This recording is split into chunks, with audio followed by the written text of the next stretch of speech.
It's Wednesday, the 19th of October, 2022. Welcome to the Fast Five by Fear and Greed, where we give you the top 5 business stories you need to know in just 5 minutes. I'm Michael Thompson, and good morning, Sean Aylmer. Morning, Michael. Sean, 5 stories in 5 minutes. Let's jump into story number 1. The Reserve Bank of Australia Deputy Governor Michelle Bullock yesterday made it clear that even though the central bank lifted rates by just 25 basis points 2 weeks ago, there are still plenty more rate rises in the offing. That's right. Ms. Bullock, who's the main internal candidate to take over from Governor Philip Lowe when he finishes in a year's time, suggested rates would rise well into next year because the job of taming inflation isn't done yet. She said inflation is too high and people should be no doubt that rates will continue to rise to ensure inflation falls back to the 2 to 3% target band. Also, inflation expectations need to remain anchored. That was enough to revitalise the Aussie dollar, which had been depreciating all day. It jumped back above 63 US cents. Ms. Bullock made the point that because the Reserve Bank meets 11 times a year, that's about once a month, it's got a greater opportunity to calibrate rate rises than, let's say, the US Federal Reserve, which meets only 8 times a year. So don't take a 25 basis point increase one month to mean they're taking their foot off the accelerator. Also, just quickly, it's interesting, the Reserve Bank doesn't seem too worried, or at least Ms. Bullock doesn't seem too worried about the falling Aussie dollar, saying against all the other currencies outside the US dollar, it's still doing okay. All right, on to story number 2. And the federal government will reverse the Morrison government decision to recognise West Jerusalem as the capital of Israel. Yes, this was a very provocative move towards the Palestinians when it was made in December 2018. It supported a similar move by Donald Trump when he was president of the US.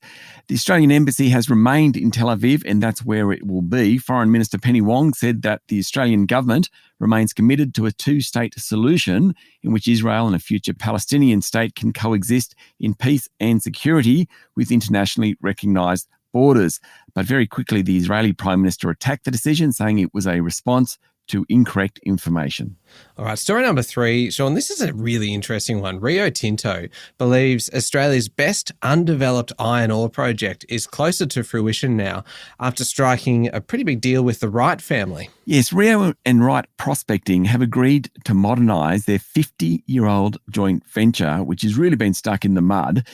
They're going to begin studies on a plan to bring Rhodes Ridge into production before 2030. Now, the deal potentially unlocks a very large and high-grade source of iron ore.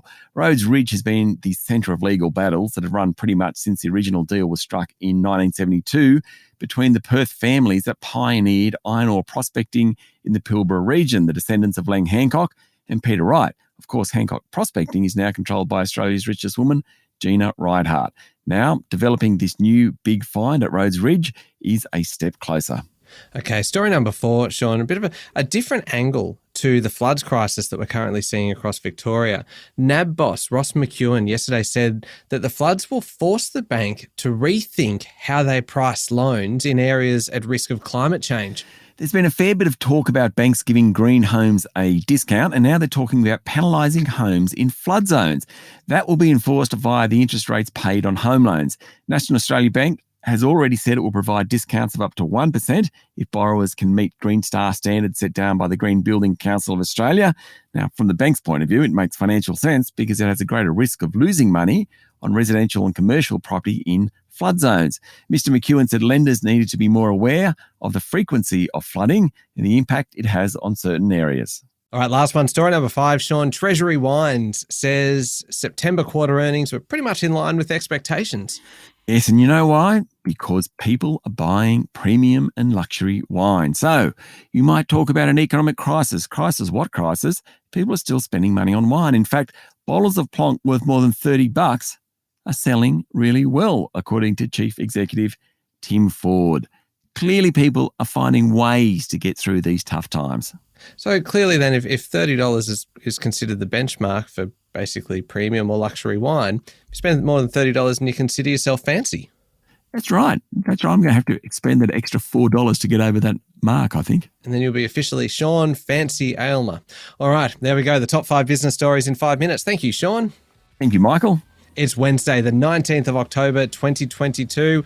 Remember to hit follow on the podcast, and don't forget to check out our new podcast called How Do They Afford That, featuring Canna Campbell, the founder of Sugar Mama TV. It's all about making your money work a bit harder for you. There is a new episode out today. all about investing for your kids. I'm Michael Thompson, and that was the Fast Five by Fear and Greed. Have a great day.